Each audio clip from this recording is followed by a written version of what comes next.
Hello friends, this is टोनियम नर्वे है। एकदम पानीको चिसो कलकल छ यहाँ है। यो चाहिँ समुद्रबाट बगेर आएको पानी हो। यसलाई खोला नै भन्छ, यहाँ टोनियम फ्युट भन्छ।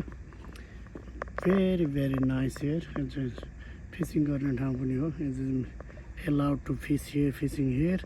एकदम राम्रो छ। परदेखि सुन्दर ठाउँ छ, हेर्नुहोस् है राम्रोसँग। Very very good place. एकदमै राम्रो ठाउँ छ यो। यो पारी गाउँ छ है। This is very huge is good place है।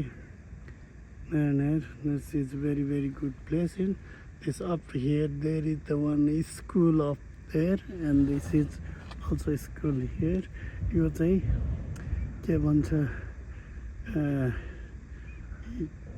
ट्रेकिङको लागि के सिकाउने ठाउँ के हिमाल चढ्न सिकाउने। खासमा यो के को लागि बनायो यो थाहा छैन। यो चाहिँ है, this is the big one, I don't know. This is एकदम राम्रो ठाउँ। यहाँ चाहिँ मान्छे आएर बस्ने ठाउँ, खाने ठाउँ है।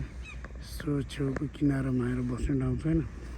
यो हिउँदमा सक्दैन, यो टाइममा चाहिँ आएर मजाले बस्न सक्छ। It is very beautiful places water here in टोनियम फ्युट। Thank you so much.